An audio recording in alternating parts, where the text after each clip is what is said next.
showing you how we slide the finger stitches and the thumb stitches off of our needles where we created them and onto waste yarn to be used for later.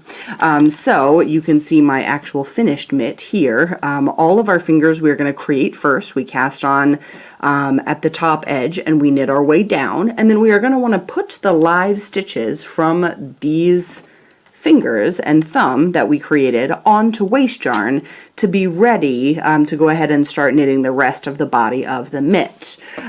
So I have already done the first 4 fingers. The pattern recommends, and I highly recommend, string them onto 2 pieces of waste yarn. So I've got 2 different pieces here.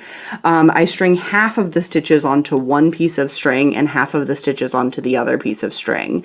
And I string them on in the order that they're going to go. So I string them on, you cast on fewer stitches for the pinky, and then the ring finger and pointer and middle finger, and then you cast on the most stitches for the thumb, just so that those are in order. You want to make sure when you're knitting your mitt, the fingers that are slightly different sizes go on in the correct order for those sizes. The other thing, and again this is mentioned in the pattern, but I want to point it out here, the other thing that matters, because we've got a stitch pattern going here, you can see how there's one continuous line. We don't have a break in our pattern at our fingers. You want to make sure that when you put these on the waste yarn, you just want to make sure that the last stitch of one finger, if it was a knit stitch, so you can easily tell it's a knit stitch because you've got that letter V. To me it looks just like a letter V, V, V, V, V, V, all the way down. So if you've got that knit stitch letter V as the last stitch of one finger, then that knit stitch letter V should be the last stitch of the next finger.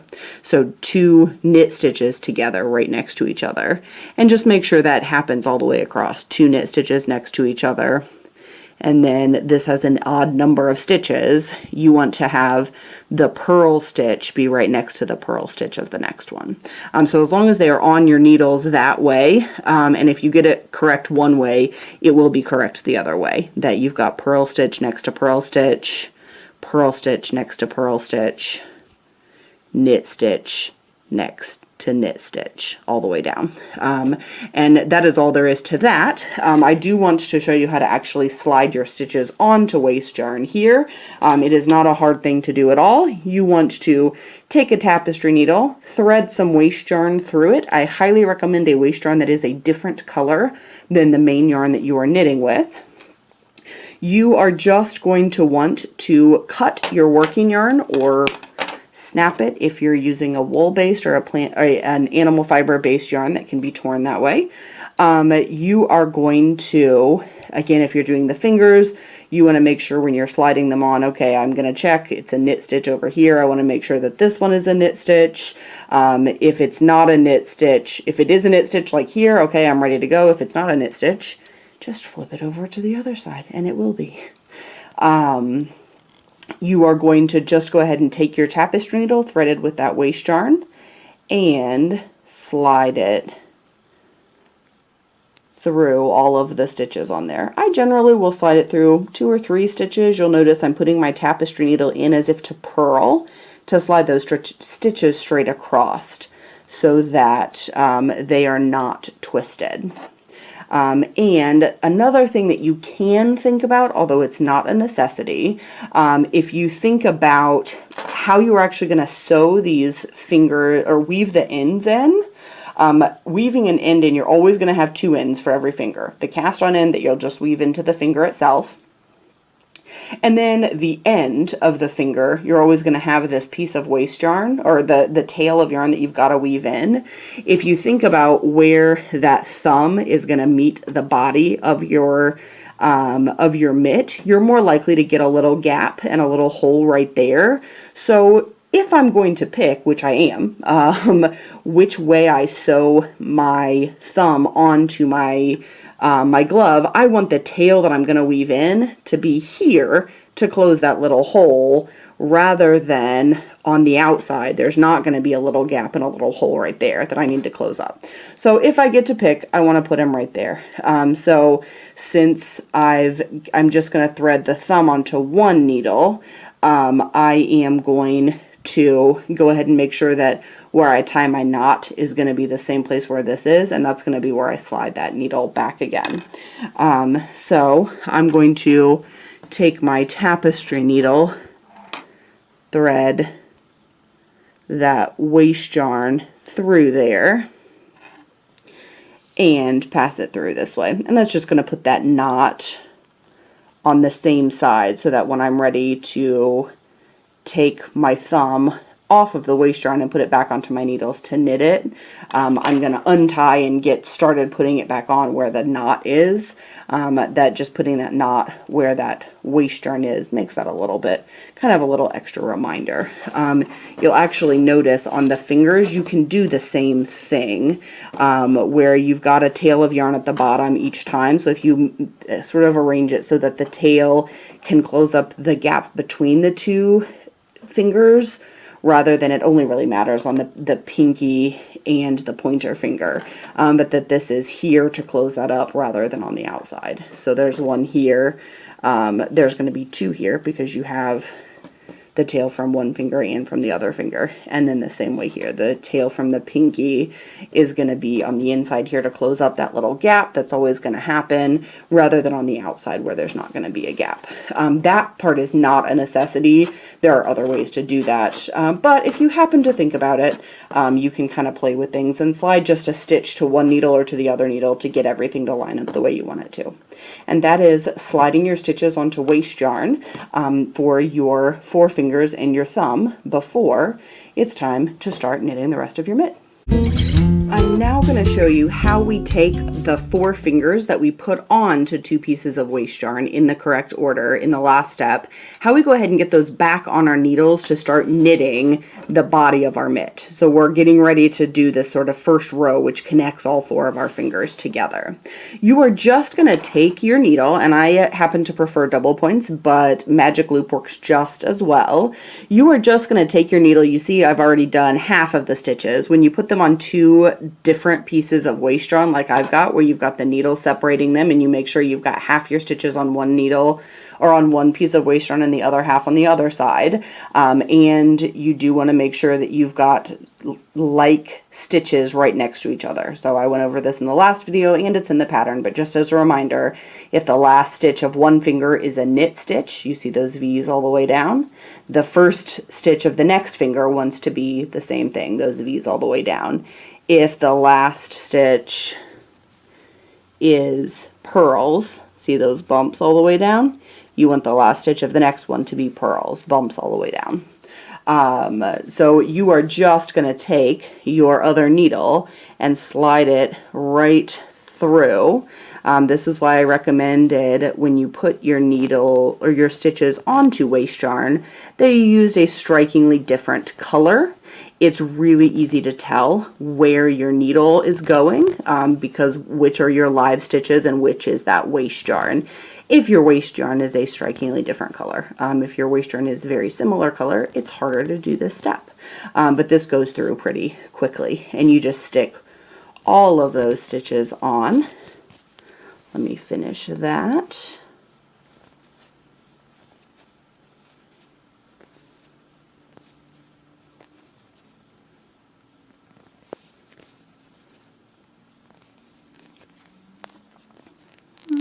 And sometimes you get one that's a little bit trickier, and the more, the more you pull at it, the harder it gets. You do just have to kind of pull and tug until you're sure you've got it right. And I did not have it right there, so I'm going to pull and tug a little bit more again. You can see where that red waste yarn goes right through that brown stitch. There we go. Now I got it on there the right way.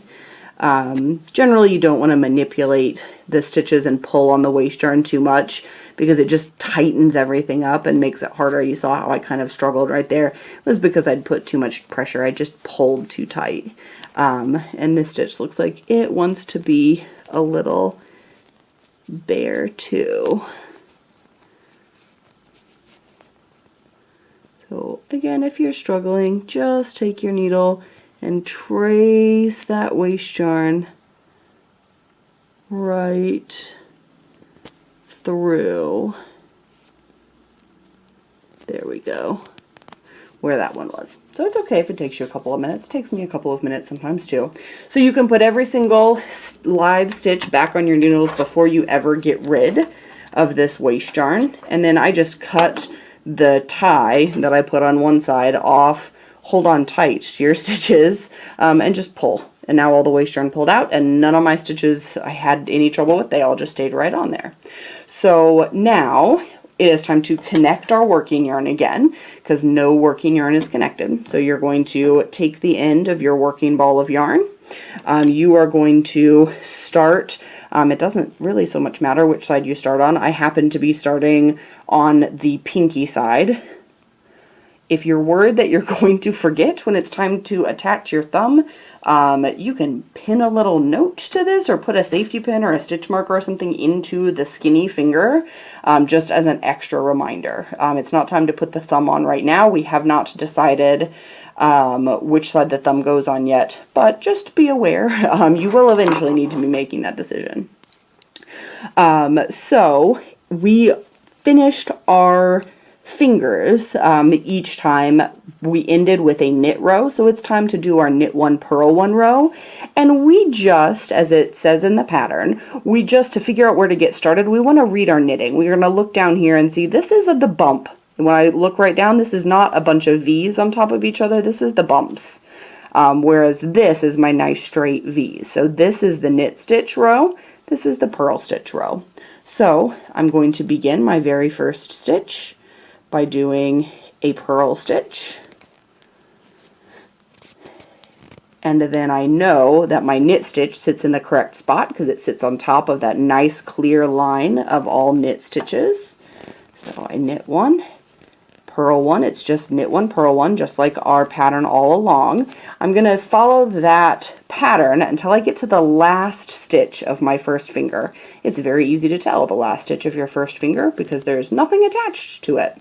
You are, in this row, going to be attaching the last stitch of the first finger with the first stitch of the next finger.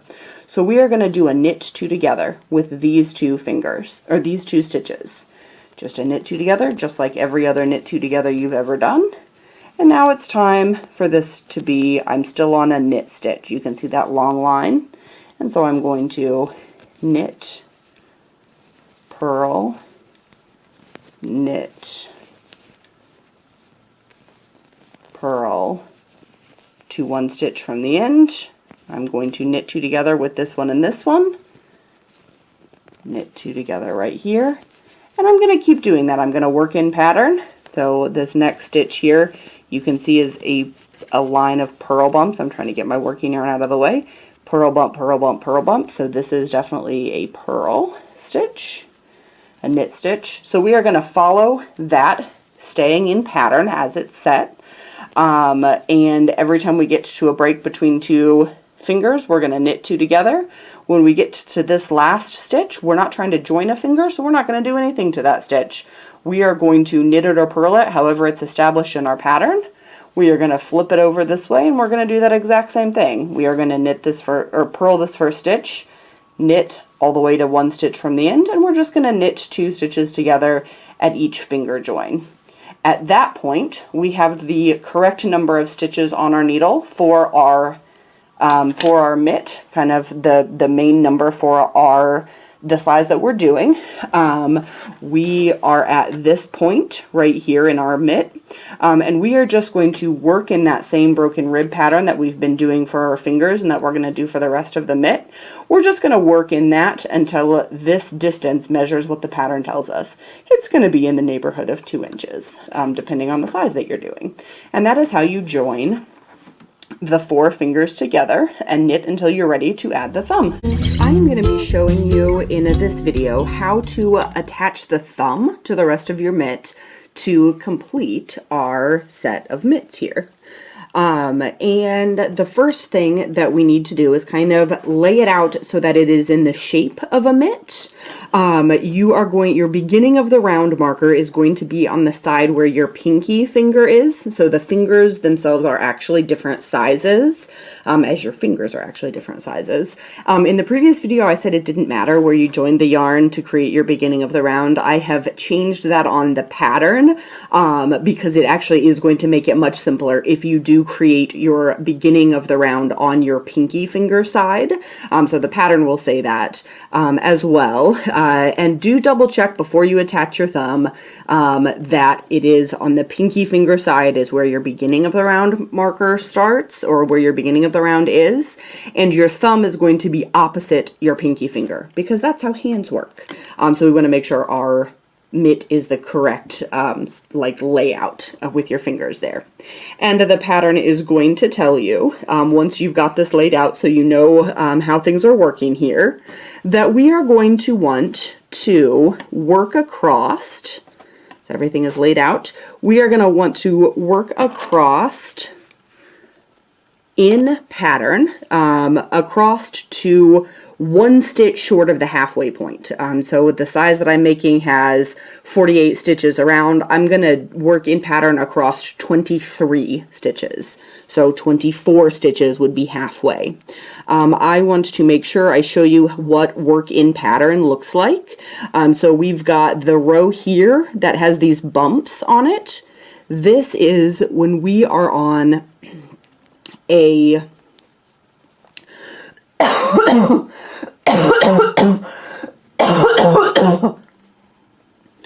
when we are on a round where you are doing your knit one, purl one, you want to make sure that your purls sit on top of those bumps. So the knits are easy to see. They have that long line of those letter V's.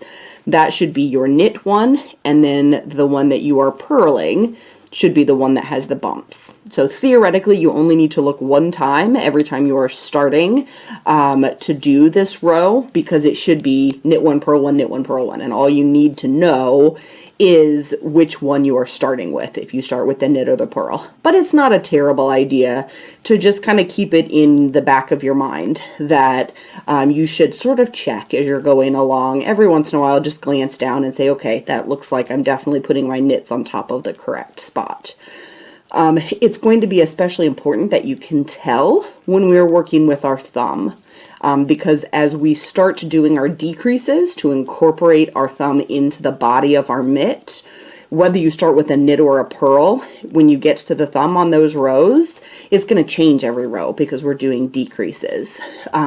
So it's really good practice to get into to be able to tell. The rows, as we trace this down, there's a bump, there's a bump, there's a bump. This is the row where our purl stitch wants to go. So the pattern tells us that we're working across the first 23 stitches, or across to 1 stitch from the end of the halfway point of the size that you are doing.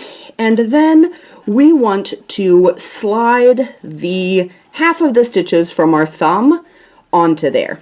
So you're going to want this end to weave in closest to the body of the thumb, because we're going to want to weave them in right there. So just take your thumb and position it so that the tail end is over there, and do divide your thumb stitches in half if you don't have those already.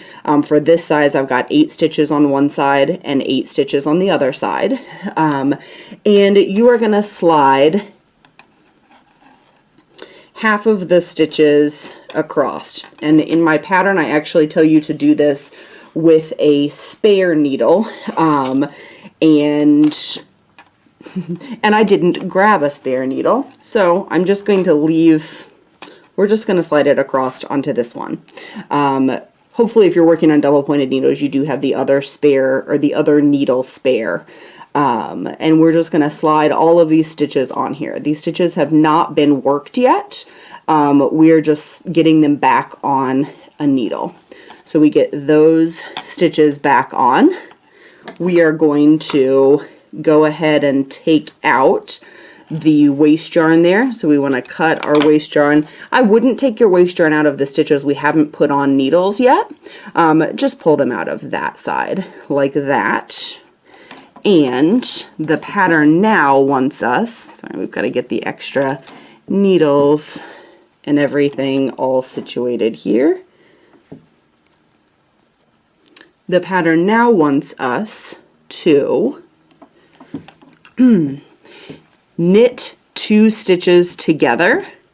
The stitch from the last stitch from like the fingers section, the section we've just been working on, we're going to knit that stitch together with the first stitch from the thumb. So I am just going to knit 2 stitches together, just like that. And now it says work in pattern across the next 7 stitches, or the half of the stitches from your thumb. And so again, in pattern means the first time I need to look and see, okay, these bumps mean I should be doing a purl stitch.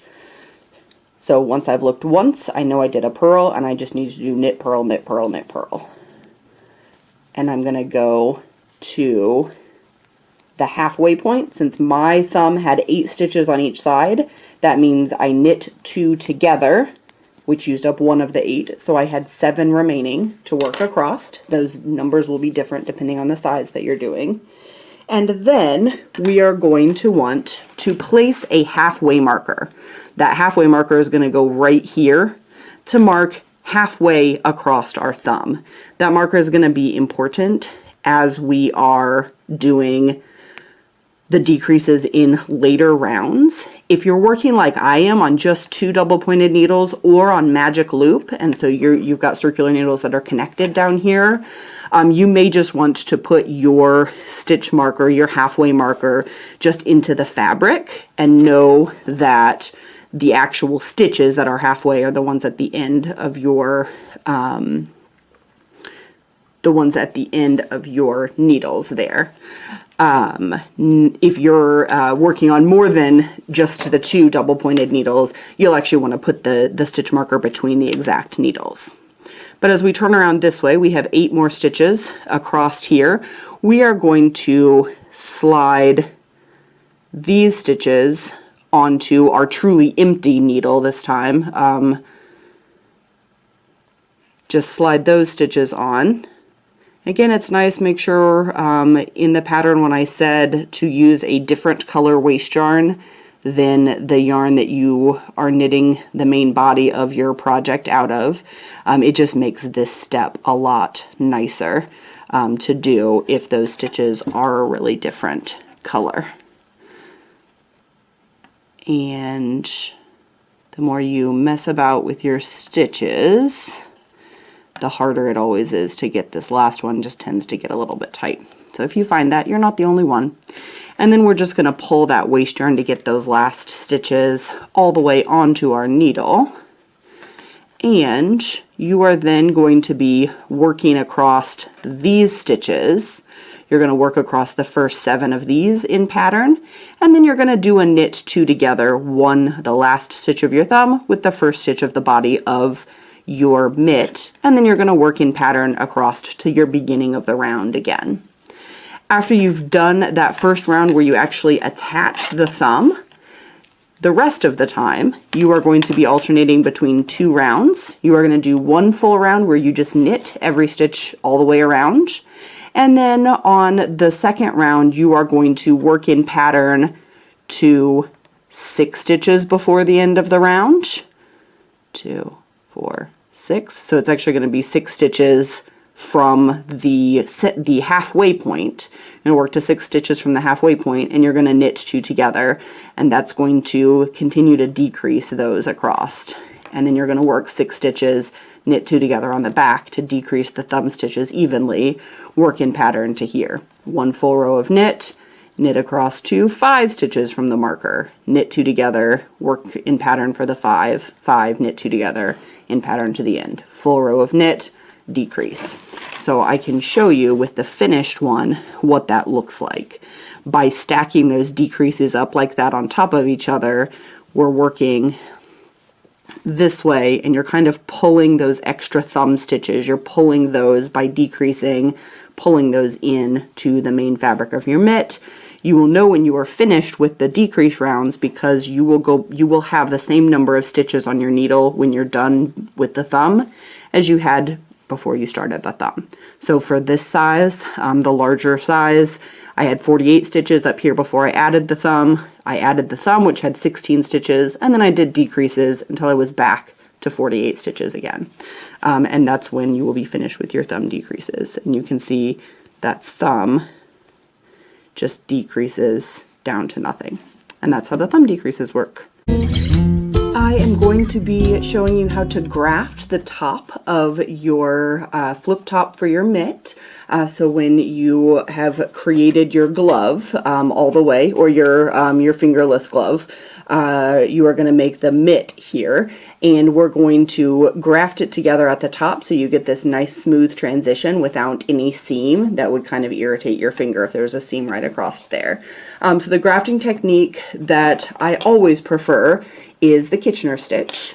We want to, at this point our yarn is still going to be connected because we're right at the top, and we are going to go ahead and cut our yarn. I always think you want it 3-4 times the length of the seam that you're going to sew, so I kind of measure it out in a highly sophisticated way like that, just kind of back and forth, just to make sure it's long enough. We are going to thread that end into our tapestry needle. Any needle that's got an eye big enough to get your yarn through is going to work just fine.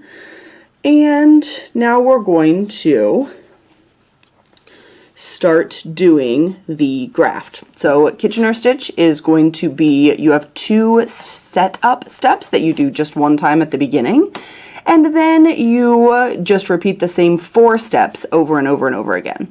So the first setup step is we put our tapestry needle through the loop on our front needle closest to the end as if to purl, and we pull that all the way through. Oops, and you want to make sure that your yarn is not wrapping around your things extra times. And then we move on to the stitch closest to the end on the back needle, and we're going to put our needle in as if to knit and pull that through. So that was the setup step. Now we're going to do the same 4 steps over and over and over again. Step 1, needle in the front stitch on the front needle, slide that knitwise as if to knit, slide that stitch off into the air, and then go into the new front stitch purlwise and leave that stitch on. So then I just pull my working yarn through, and now I'm going to move on to the stitches on the back needle. I'm going to go through that front stitch, put my tapestry needle through as if to purl, and slide that stitch off. Then I'm going to put my tapestry needle through as if to knit and leave that stitch on. You'll notice how I put my fingers over the loops on there so that as I'm pulling my yarn I don't accidentally pull loops off that I don't want to come off. So I'm going to do those 4 steps one more time. Needle in as if to knit on the front stitch, needle in as if to purl on the front needle, pull through, switch to the back needle. I do, when I'm finished with the needle, I like to pull it out again so those stitches don't fall off when I don't want them to. And on the back needle, tapestry needle in as if to purl, slide it off, tapestry needle in as if to knit, leave it on, pull that through.